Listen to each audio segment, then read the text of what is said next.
Syria के पूर्व राष्ट्रपति बशर अल असद की सत्ता खत्म होने के बाद ईरान के supreme leader Ayatollah Ali Khamenei ने अपने पहले भाषण में दावा किया कि ईरान मजबूत है और शक्तिशाली है और अब ये और भी मजबूत होता जाएगा। उन्होंने कहा, आप जितना अधिक दबाव डालेंगे, प्रतिरोध उतना ही जोरदार होगा। आप जितना जुल्म करेंगे, ये उतना ही अधिक मजबूत होता जाएगा। लेकिन ताजा बदलावों के बाद तेहरान की सत्ता हिली हुई लगती है। पूर्व अमेरिकी राजनयिक और उपराष्ट्रीय सुरक्षा सलाहकार जेम्स जेफरी अब विल्सन सेंटर थिंक टैंक में काम करते हैं। उनका कहना है, सभी मोहरे एक के बाद एक गिर रहे हैं। ईरानी प्रतिरोध की धुरी को इसराइल ने तोड़ दिया है। सीरिया की घटनाओं ने तो इसे नष्ट ही कर दिया है। ईरान के पास यमन में हुती विद्रोहियों के अलावा इस क्षेत्र में वास्तविक प्रतिनिधि नहीं बचा है।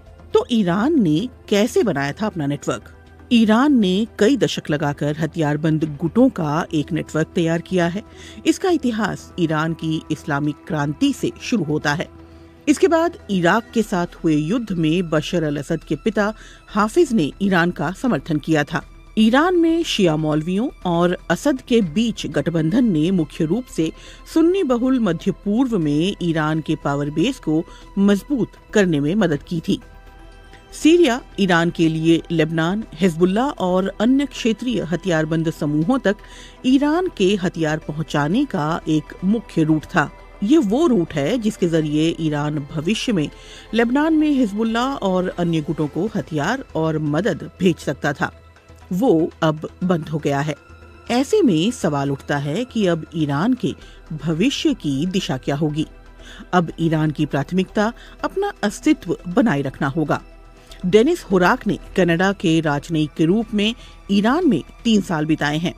वो कहते हैं, ईरानी सरकार में काफी दम है और वो अब भी बहुत कुछ हासिल कर सकती है। उनका तर्क है कि ईरान के पास अब भी गंभीर मारक क्षमता है और इसराइल के साथ टकराव की स्थिति में वो इसका इस्तेमाल खाड़ी के अरब देशों के खिलाफ कर सकता है। डेनिस होराक ईरान को कागजी शेर मानने के किसी भी नजरिए के प्रति आगाह करते हैं।